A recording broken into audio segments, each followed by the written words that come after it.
Ladies and gentlemen, it has been some time for some Pokemon Draft League content, but I'm excited to welcome you today to our draft analysis for Season 3 of the OHKO Draft League. Now, you may be thinking to yourself, what is an OHKO Draft League? You can all use OHKO moves, everybody uses Fisher, we're all to get together and horn drill. No, that's not the case. This is for the OHKO VGC podcast community server that they have built. I'll certainly link it to the description of this video and all the future videos, of course, as well. But the podcast hosted by Sierra Dawn and Joe Brown, fantastic content. Definitely go check it out if you're not tapped in already. Especially if you like VGC, like premier VGC content. Let me just put a little gas on the homies real quick. Fantastic podcast, fantastic showmanship, excellent ball knowledge, immaculate. Get me on there. Anyways, we're here today. We were asked to join this season. One of our good friends, Hanny, helps to mod the draft league, and they were looking for some new blood. And then Hanny reached out and said, "Hey, you know, what are your thoughts on being in it?" And of course, I jumped at the opportunity with all the free time I have in the world, which is why this video is certainly going up on time as well. And because you guys know I like draft league, but I've been excited and a little nervous to get back in a draft league with Pokemon Champions. But enough about me. You guys aren't here to hear about me. You guys are here to hear about the draft analysis. If you guys have no idea what Pokemon Draft League is, a group of friends get together, or associates, colleagues, whatever you may be, get together. And you have a draft from a bunch of Pokemon, 300 plus, I think, are in Champions at this point. Each one is assigned a value. You will go down the list. Everybody will be randomized 1 through 12, let's say, in this case. Everybody will be assigned a number 1 through 12. The first person will pick their Pokemon. They have a budget of about, let's say, 120 points. They'll grab their first Pokemon, Kingambit. That costs 20 points. Great. They can get anywhere between 7 to 11 more Pokemon with the remaining 100 points that they have. Goes down the list of all the coaches, comes back all the way back down. So then the person who picked first now picks last on the second round, so on and so forth. You get the idea. And I'll talk a little bit more about it as you see my team unfold there. And then there is a schedule. Every week, the coaches will go up against each other and play head-to-head. I have to use my team, and I have to build the best 6 Pokemon that I can to take on any variation of your team. And of course, because this is part of the OHKO VGC podcast, of course, this is on Pokemon Champions, this will be a VGC draft league. So in building my team of 6, we then go into a 2v2 battle, best of 3 battle, where we pick 4 Pokemon each. A lot of fun. Have a lot of fun with it. I've only done one VGC draft league before. Very excited to continue on with this. It's definitely probably one of my weaker areas of competitive knowledge, probably right behind regular VGC, if I have to be honest. VGC Draft League's a whole different animal, but I'm very, very excited. I hope you guys are too. Subscribe for more competitive Pokemon content. Pokemon Champions is out. I have been loving it. More Draft League content coming your way. I've already been asked about other Draft Leagues coming on the season, so if you like this one, there's more down the road. Just lock in right now. Lock in right now with that subscribe button here. We'll have some fancy graphics on screen right now to start talking about the team itself. I was 4th pick overall out of a roster of 12 coaches. Again, we have a budget of about 120 points. We will go down the list drafting Pokemon. We will then come all the way back. So whoever drafts 12th will get 2 back-to-back picks. They will come all the way back. We'll go to 1. We'll do that until everybody's budget is exhausted. You are able to draft Mega Pokemon, of course. You may draft no more than 2 Mega Pokemon on your team. You do have to draft a minimum of 8 Pokemon, a maximum of 12 Pokemon in general with your points. So you can go very top heavy. You can kind of be a little bit more balanced. You can draft a bunch of 8-pointers and have 12 Pokemon. That just kind of makes it, it's the variety of the spice of life. Is your opponent going to have to prep for all 12? Do all 12 of your Pokemon actually do something worth prepping for? Things along those lines. So that's a little bit more about that. Like I said, I was 4th pick overall, so we'll talk about each of those Pokemon as they come through here. Before me ended up going Kingambit, huge Pokemon, great Pokemon, love that. Mega Metagross, I was looking forward to using if I got the opportunity to use it. Hits very hard, does a lot of cool things. Metagross is a homie. Mega Gengar went 3rd. So really, outside of like Mega Gengar also would have been cool. I think it's like 170 base special attack. Would have been a fantastic Pokemon to have. Don't get me wrong. But other than that, the world is my oyster. Do I want Mega Charizard? Do I want Garchomp? Do I want, Mega Floette? What do I want to do? I grafted a Pokemon that I drafted a Pokemon that I feel does something so unique no other Pokemon can do. I think there are plenty of great Mega Pokemon. I think there are plenty of great non-Mega Pokemon. I think there's plenty of great supportive Pokemon. I think there's fast, slow, doesn't matter. Whatever Mewtwo said, something about don't play with your favorite Pokemon, play with the Pokemon that are going to win. I don't know, something like that. I drafted a Pokemon that I felt provided something incredibly unique for the team, and I think that's what you should do with your first round pick. Like, grab something that really just kind of is good, does its own thing. Don't make it something repeatable, right? Don't grab, something. Don't grab Dragonite when there's, you know, another dragon flying. I don't know, something like that. Don't grab something that you could grab elsewhere for cheaper or later on in the draft, as I guess I want to say. So this Pokemon, I'm really a big fan of in the traditional VGC format. I think it's quite a problem, and I think in Pokemon Draft League it might be a little bit harder to deal with. We'll see where the chips fall when they may. My first round pick was Sinistra the Hot Pot. Hot Pot the Sinistra. Hot Pot the Sinistra was that Pokemon. The graphics are already on screen. We're not cutting it out. We're doing this all in one take. Sinistra is a grass and ghost type Pokemon. It is the convergent form of Poltegeist. Did I use the Pokemon terminology right? It's the grass version of Poltegeist and Sinistra. Very, very bulky Pokemon, great support Pokemon, good all-rounder, can put out surprisingly a decent amount of damage if you're not too careful with it. It can get a little bit out of control with stuff like Calm Mind, but let's go ahead and talk about it. So as a grass and ghost type Pokemon, good defensive backbone. I'm weak to things like fire, ice. I'm weak to things like flying, dark, ghost itself. Things along those lines are really what I need to be mindful of. Overall base stat total, you know, you're not hitting with a physical attack. You're not using Poltergeist. You're not using Seed Bomb, things like that. Very low special attack. HP stat, pretty middling ground. 71 HP, not too bad. 106 defense, 121 special attack, 80 special defense, and 70 speed. Not the fastest, not the slowest. Pretty bulky overall, if I do have to say. I drafted it so in CBAD, what are you talking about? Like, you said you're going to grab something good. Like, you could have grabbed Mega Charizard. You could have grabbed... I drafted this Pokemon specifically for its ability, Hospitality. Hospitality is a signature ability of Sinistra. On switch-in, this Pokemon restores 1/4 of its allies' maximum HP, rounded down. So if my Pokemon is at 3/4 health and I bring in Sinistra, whoop, we're back up. If my Pokemon needs to recover, needs to go for a Protect, how do I get the most out of that turn? Swap in Sinistra. Whoop, get a little bit of healing there. What else can Sinistra do, you might ask? I alluded to Calm Mind. It does have the potential to go for something like a Calm Mind and then utilize a variety of moves. It doesn't have the widest coverage. You know, it still has the grass moves. It still has the ghost moves. There's really nothing else that you rock outside of that. I'm looking at Scald is really the only non-grass the only non-grass ghost move that I'm seeing here that we would want to go for. But really the combination of those is really nice. Being able to, you know, get that Calm Mind up and go for things like that. I think another reason people like to use Sinistra, Matcha Gotcha, that is a signature move of Sinistra. It is a spread move, so it hits both of my opponent's Pokemon. I have a 20% chance to burn both Pokemon, so 20% and 20% right there. I can burn either one of them. 40% of the time I'm snagging a burn on somebody there. That's how math works. And then I recover 50% of the damage dealt. So not only am I healing my partner Pokemon by coming in, when I attack both of you, and I get 50% of that back to me. Really, really nice in my opinion. It does have the opportunity to go for redirection with Rage Powder. Rage Powder is a move that will pull in all of the foe's moves used to me, so as long as they're single target, right? If they're going for a spread move, I can't redirect that and take all of that, but I can at least redirect moves that my partner Pokemon may not want to take. This Rage Powder is not good, so safety goggles are not in the game yet, thankfully. Rage Powder still feels very good. Grass Pokemon are immune to Rage Powder, so we cannot redirect grass Pokemon. And then there's abilities like Archaludon and Mega Skarmory's Stalwart, Barraskewda's Propeller Tail. Barraskewda's in the game, maybe, I think. But like moves like that, like abilities like that, where you can't be redirected by that no matter what. So other than that, Rage Powder, very nice to be able to pull those single target moves off of your partner Pokemon so they can maybe go for a setup, go for a big swing and damage, go for something along those lines there. Other than that, other supportive moves that it has access to, of course, opportunity to go for things like Life Dew, where I am now not only on switch-in restoring HP with my Hospitality ability, I can now restore my HP and my partner's HP with Life Dew. I believe that's 25%. Yeah, a quarter of our max HP will get healed on that. I have access to moves like Strength Sap, where I'm able to take, drop my opponent's or the target's HP attack stat, excuse me, I'm able to drop the target's attack stat by 1 in order to regain my own health, which is great. Based on the overall attack stat, it does.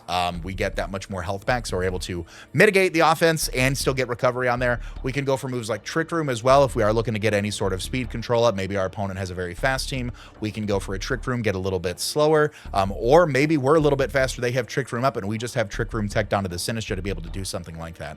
I think, again, there are Pokemon that, of course, can provide redirection. There are Pokemon that, of course, can provide, you know, the same Trick Room strength sapping utility, the same redirection utility. I think all of those wrapped into one package felt very nice. It was very expensive out of my draft. It was 20 points out of the draft. But again, I did not see any other Pokemon that I felt could not do that as a regular Pokemon, again, I can only draft up to 2 Megas. There are some Megas that, again, do something incredibly unique, but I felt as a non-Mega Pokemon that did something incredibly unique. It is off the board. There are no other Pokemon like it. It is now mine to have and hold to cherish to love till death do us part.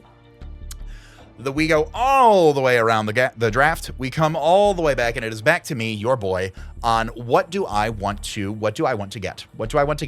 At this point, you know, Mega Floette has gone, Mega Charizard, Mega Aerodactyl, Mega Tyranitar have gone. Like, there's a lot of Megas going down. So I'm like, yeah, what do we feel like doing here? What are we really about here today? What do we want to go after?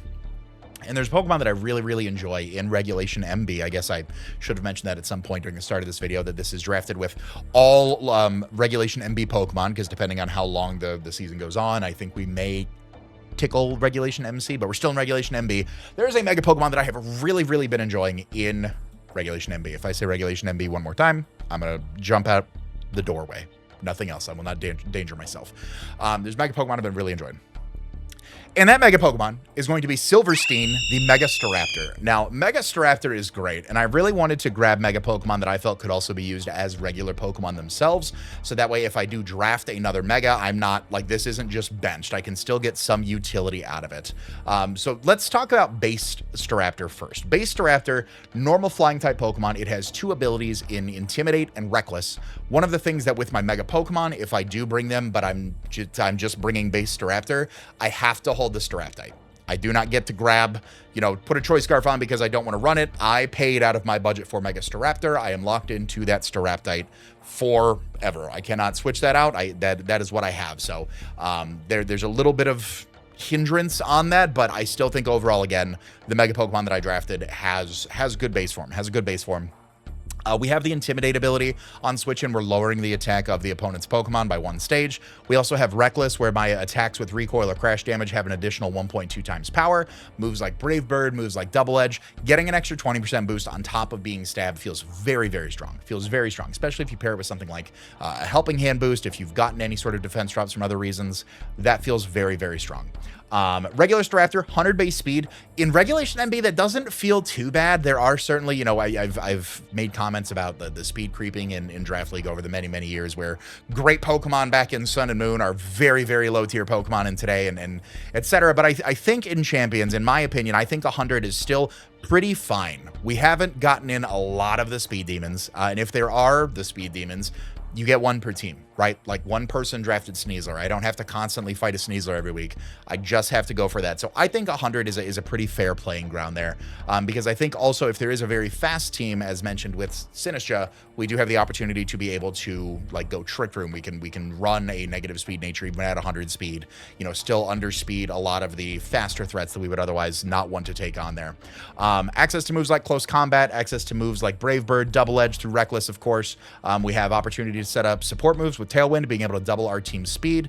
We've got Recovery and Roost. We can pivot with U-Turn. Really, really good Pokemon, I think, in a base form. I think, you know, there are other Pokemon that certainly don't perform as well in a base form as they do their Mega. They prefer 2 Mega. Again, I wanted a Pokemon that, while the Mega is objectionably better, I would much rather, like, if I need regular Staraptor, I'm not just going to be like, great, I have to send it in and hope it does something. Like, I'm okay with that. So let's talk about Mega Staraptor. Mega Staraptor got a huge buff, going from, what was it, 120 attack, 100 and something attack, up to 140 attack, 100 defense, 110 speed, 90 special defense. Very, very bulky. And instead of a normal flying type, it now becomes a fighting flying type, and it has the ability Contrary. Contrary is if my stats were going to drop, they raise, and if they were going to raise, they drop. So regular Staraptor going for a bulk up, I get +1 attack, +1 defense. Mega Staraptor, if I go for a bulk up, my stats drop. CBAD, that sounds pretty bad. Why would you draft that? Are you bad at Pokemon? Yes, but not why you think. Now, with Mega Staraptor, I said I become a fighting flying type. That Close Combat that I have access to, it's 120 base power. That is now boosted by the same type attack bonus, Stab. I get an extra 50% damage buff on top of that.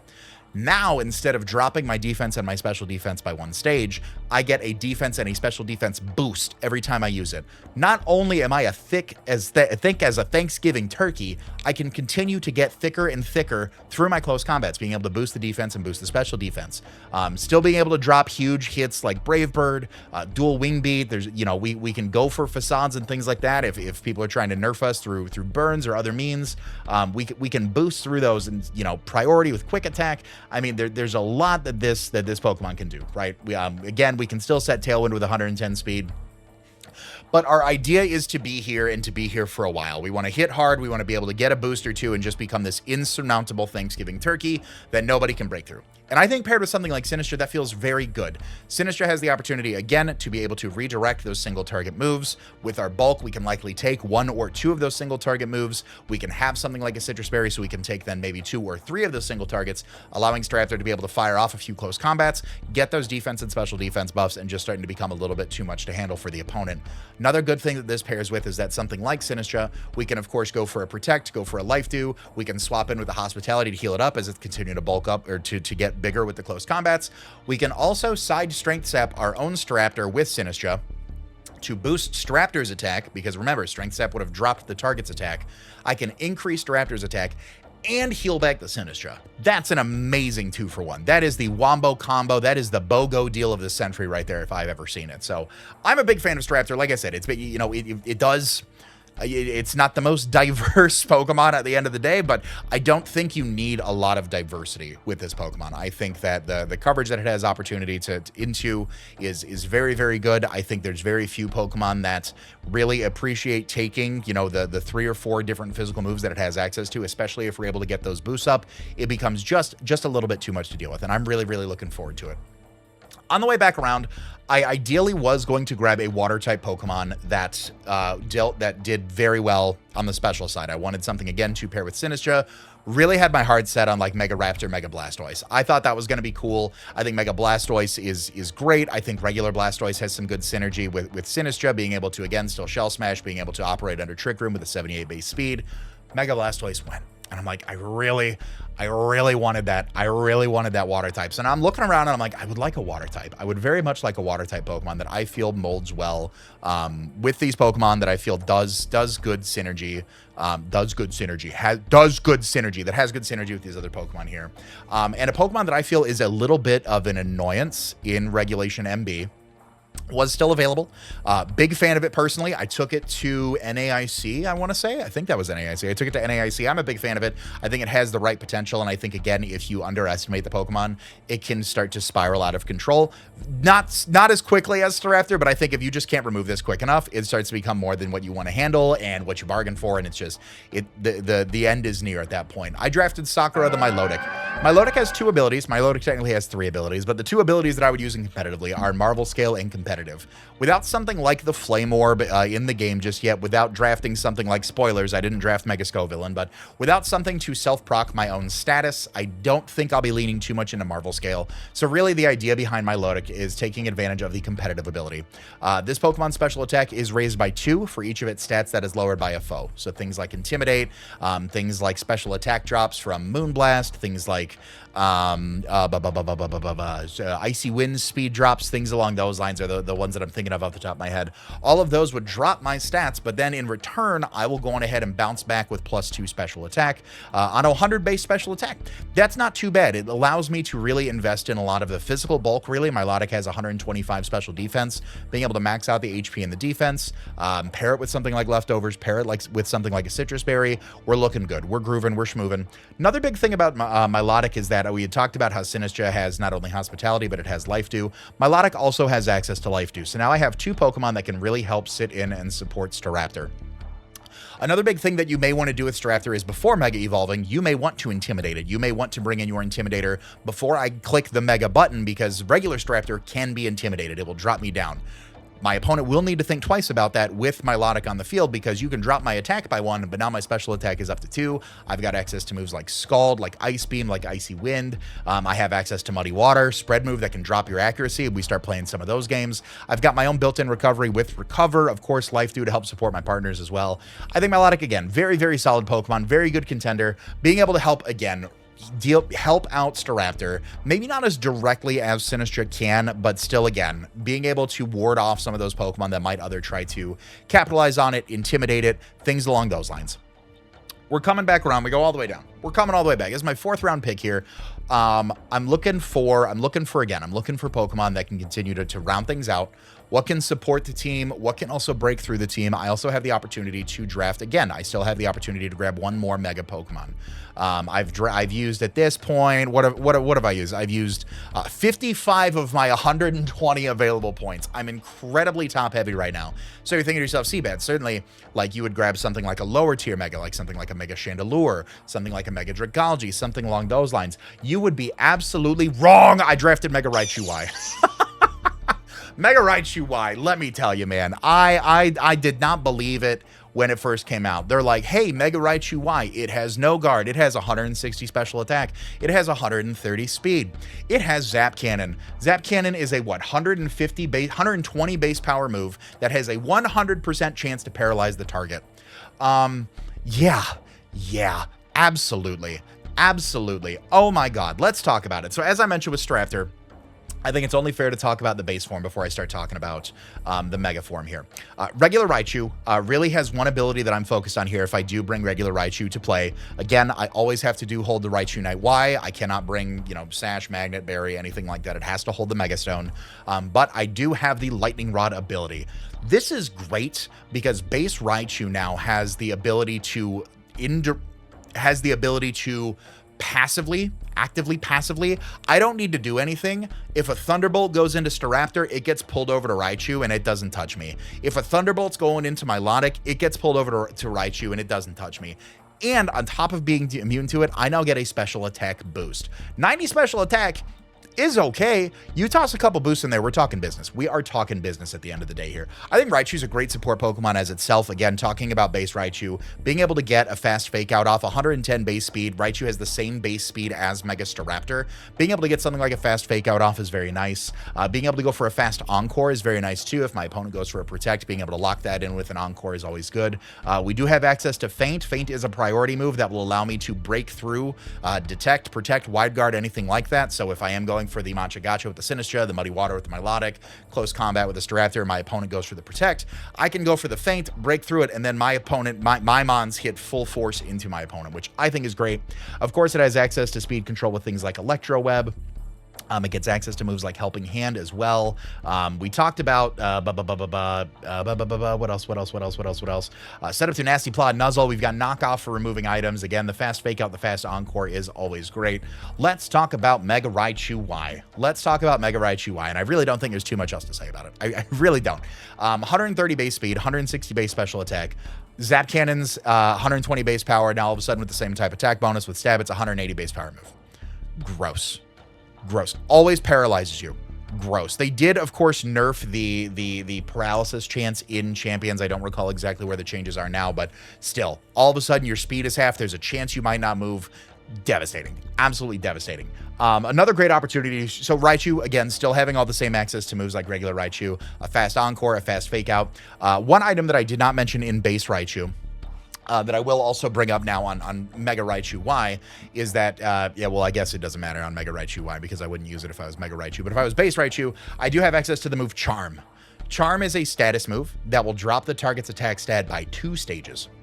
2 stages. So now when regular Raichu side targets my Mega Staraptor and clicks Charm, I now have a +2 Mega Staraptor getting ready to fire off a close combat down the way. The synergy, again, I like it. I'm a big fan of it. I certainly hope it does well. We also do have access to Fake Tears, again, as base Raichu. We're still talking about base Raichu. We're not talking about Mega Raichu yet. The graphics don't show that. I don't have the Mega Raichu screen up there yet. Fake Tears lowers the target's special defense by 2. So say I'm staring down... Mega Floette feels like a little bit of a let's go Mega Charizard. Mega Charizard's still 100. I won't say Mega Floette because my calcs on that aren't as solid, but on Mega Charizard Y, say we're staring down a Mega Charizard Y, Mega Staraptor and Raichu are faster than both. I can side target my own Mega Staraptor, get a +2 special defense boost with Fake Tears. Now all of a sudden that Weather Ball that I'm staring down is not going to hurt as bad, especially if I go for a close combat either into it or into its partner to now be +3 special defense. So just 2 things I wanted to call out on regular Raichu. Now we're going back to Mega Raichu. Zap Cannon, again, very, very, very strong move. Very excited to have access to that. Focus Blast, you know, hitting all the dark type moves, hitting all the dark type mons, hitting all the steel type mons, hitting anything that is weak to fighting. Focus Blast, of course, over the years, 70% accurate move, has a 10% chance to drop the special defense stage. We do not have to worry about the missing. We just toss off the Focus Blast and we call it a day. Of course, access to moves like Thunderbolt, access to moves like Grass Knot, Alluring Voice, you know, every one of those opportunities are still available to us. We can still use the standard coverage moves that Raichu would have access to, but really calling out what is impacted by no guard on Mega Raichu, being able to hit all of our moves no matter what. The downside is that any moves come back to me, but again, Zap Cannon leaves a chance where you will be paralyzed. You will be fully paralyzed, or I have enough speed control now where my partner Pokemon takes you out before you have the opportunity to move. Very, very solid Pokemon. Now, we've got some bulk, we've got some support, we've got some backbone, we've got some offense. We're going to keep the train rolling with another Pokemon that I feel is a VGC staple. I think, you know, if you watch a lot of VGC creators, you know, if you've played with it yourself and you think to yourself, it doesn't feel as good anymore, I would respectfully disagree. I would. This Pokemon did receive a nerf in Pokemon Champions because in Scarlet and Violet, to me, it felt like once you got it going, man, it felt so good. It felt so good. This Pokemon appreciates the Rage Powder support. This Pokemon appreciates the hospitality. This Pokemon appreciates the Fake Out and the Encore support from the Raichu. This Pokemon appreciates the Intimidate support from the regular Staraptor. This Pokemon means business. It is Parmesan the Golden Go. Golden Go is a Steel and Ghost type Pokemon with the signature ability Good as Gold. I am immune to status moves. That is not only a cross for me, but also to me as well. I can't like Helping Hand my own Golden Go. It is immune to my own Helping Hand boost, which is pretty funny to think about. But Golden Go received a serious nerf in Pokemon Champions. So the signature move Make It Rain previously was a 120 base power move. That was a spread target move. It was steel, so it did get the same type attack bonus. And it would drop your special attack stat by one stage, just one. So if you go for a nasty plot and you fire this off, you're still net even. You're still +1 at the end of the day. Like, you're still making out like a bandit here. In Pokemon Champions, they did nerf this move. Now, instead of being 100% accurate, it is 95% accurate. I have had those 5% opportunities happen. I have talked to my therapist about it. And now the special attack stages are dropped by 2, which is fine. I think it was pretty overpowered in Scarlet and Violet. I think this makes it just, again, a pretty well-rounded mon at the end of the day. I think the ability is great. I think the offensive power that it puts out with 133 special attack is crazy. But let's talk about some of the other moves that get access to. It gets access to moves like Dazzling Gleam. If I don't want to go for a spread move and Make It Rain, I've got access to hit things with Flash Cannon. If I'm feeling ballsy, I can go for a Focus Blast. I've got access to moves like Hex. If I'm going for some Zap Cannon para shenanigans, I can now go for a double-powered Hex into that. If I get a burn with Machagacha, I can go for the Hex. Get a 130 base power move off before stab. I have access to screens with this. I can go for Nasty Plot with setup. I've got access to Power Gems, Psychic, Psyshock. I've got Recover at the end of the day. I think it's a really, really good mon. I've used it in singles previously. I've had fun with it in doubles. It has been again, a staple in doubles format. And with this mon still on the board, I was like, we have to. I don't think there's any reason we leave this on the field. If I regret my choices, let the cards fall where they be. I need it to work. I need it, and I don't want to fight it, so let's just grab it and lock it in, and I'm very, very excited for it. At this point, my draft is so top-heavy. So top-heavy. I have 5 Pokemon drafted, and I have used 91 of my 120 points. I have 29 points left for at least 3 Pokemon, at most 6. I am dipping into budget territory. I am dipping into base B-drill territory. But I still have 29 points. I can still make it work. There's a Pokemon that I have really enjoyed in singles that I think in a VGC setting could be very good. I have used a Pokemon in this evolution line, actually, in VGC, and I really enjoyed it so much that I felt, let's go on ahead and talk about the final form of this Pokemon. I drafted Pit Viper the Crocodile. Crocodile is a ground and dark type Pokemon, so this gives me some immunities to electric type moves. It gives me immunity to Prankster through my dark type. It gives me immunity through psychic moves through my dark type. I've got 2 great abilities. One is Intimidate, so now if I don't feel like it's a Staraptor week and it's a Raichu week, but I would love some Intimidate support, I've gotten more Intimidate support here with Crocodile. I also have access to Moxie, where my attack stat is raised by 1 every time I KO an opponent's Pokemon. putting something like a Choice Scarf on this, being able to use it under Trick Room and being able to take out some faster mons to get those quick hits off and get those attack buffs starts to really spiral, and I think that is fantastic. Very bulky Pokemon overall, 95 base HP, 80 defense, 70 special defense, 92 speed. Again, a little bit slower than Staraptor, of course. Can be one of those Pokemon where if we get the Tailwind up, if we have some Electro Web Icy Wind action going on, if we've got Tailwind going on, I think I just said that. If we got the Trick Room up against some faster mons, we run like a Brave set or something along those lines. I think it's got a decent speed tier for what I want it to have. Stab Knockoff is great. Earthquake, always good to have, especially if I'm not looking to attack myself. If I pair it next to something like Staraptor, I don't have to worry about hitting my partner. I can just light those things off. Stab Knockoff, we've got access to moves like Rock Slide as well. Rock Slide is the name of the game in Champions at this day and age. We've got the single target ground moves with high horsepower. We can go for moves like Gunk Shot. We can go for Iron Head. We've got the Helping Hand. We can set up with the Bulk Up. We've got a pretty decently fast Taunt, I'd say, as well. We've got the Helping Hand support too. I think it's a very, very good Pokemon to have, and I know I've said that about every Pokemon that I've drafted so far, but I genuinely do not feel like I'm settling. I do not feel like I have settled at any point for any of these mons. I think at that stage in the draft, I'm like, you know what? This feels like a good fit. We've got alternate Intimidate support, or we have dual Intimidate support. We have now an Electric Immunity, so now we don't have to necessarily rely on Raichu's Redirection. We can swap this in on those powerful Electric type moves, take those, threaten those back with a very powerful Ground type hit, go from there. Now I have 15 points left with 2 Pokemon. I don't think I can make the full set work. I will go on ahead and tell you I did draft the bare minimum of 8 Pokemon for this, so I have 2 picks left to discuss with you. This Pokemon I felt like, so we've talked a lot about the opportunity to go for Tailwind, maybe some Trick Room scenarios, but I don't really have anything that like concretely performs in Trick Room, right? I don't have anything that is just very slow. I don't need to worry, you know, I don't need to sacrifice it and still have some other slower mons be slower than me. There's very few Pokemon that are slower than this. And I think this also does a few different things for me. So without further ado, I'll introduce you to Bubbles the Arachnid. Arachnid has really one ability that I'm concerned with. That's the Water Bubble ability. My water type powers are boosted by 2 times.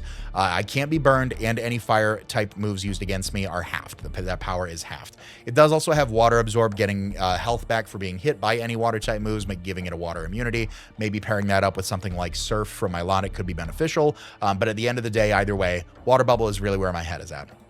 Arachnid has a 70 base attack, which is probably the lowest of any physical attackers that I've drafted so far. Not the lowest attack stat on the team, but definitely of my physical intended attackers is the lowest. But being able to have double power for the water moves with stuff like Liquidation feels very, very strong. Liquidation is a base 85 power move, has a 20% chance to drop the defense.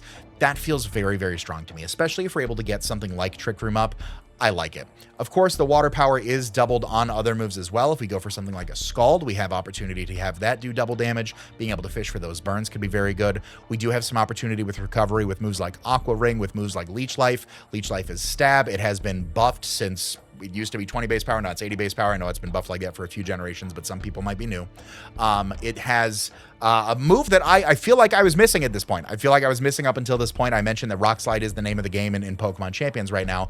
There is a move called Wide Guard, where one Pokemon essentially protects the field from a spread move. If they get single targeted, so be it. But if they're going for something like the Make It Rain that I mentioned, I'm the only one that has Make It Rain, but just for the scenario, if they go for something like a Dazzling Gleam, they go for something like a Muddy Water, a Surf, a Rock Slide, an Earthquake, I can go for a Wide Guard here, protect myself, and then being able to fire back and catch them off guard.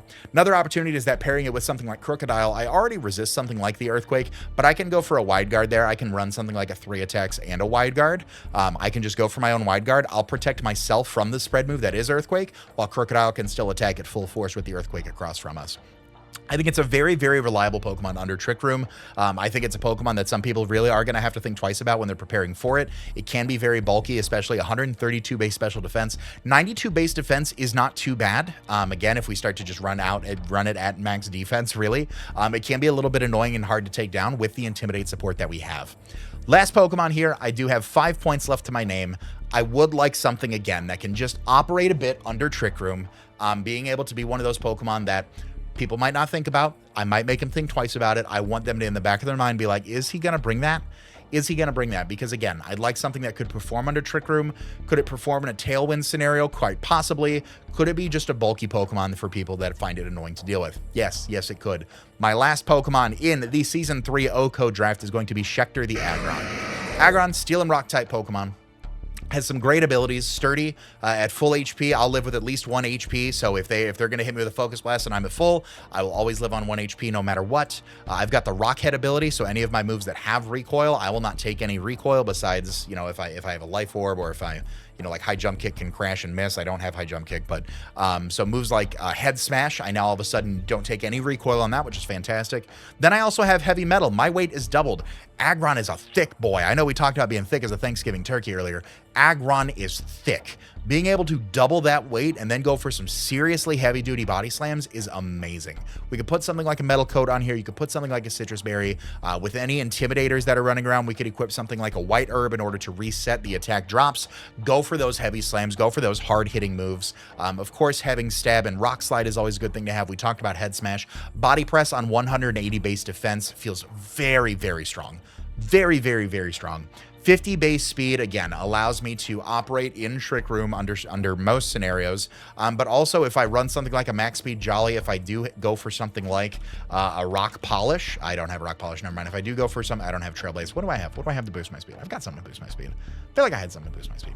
Tailwind, obviously. We've got opportunities to go for stuff like that. Either way, at the end of the day, being able to do something like that with Aggron, where if we can catch it off guard, go for something like a Tailwind, Aggron all of a sudden is outspeeding maybe 80% of their team. That feels very strong with 110 attack, huge heavy slams, huge rock slides, huge body presses. I'm very excited for this team. I hope you guys are too. The week 1 battle will be up soon. I know I said earlier I was on time. I am a little bit behind the upload schedule, so by the time you guys see this, we might have some swift uploads to catch up to speed here. But either way, I hope you guys have enjoyed. This is one of my favorite teams that I have ever drafted. I think it's got a lot of character. I think it's got a lot of fun. I think it's got a lot of really good Pokemon as well that I'm excited to use in Pokemon Champions in a draft league setting. If you guys have enjoyed it, leave a like. If you're new to the channel, subscribe for more competitive Pokemon content. All that being said, I'm going to remind you guys to be great and do great, and I'll see you guys next week for game day. Later.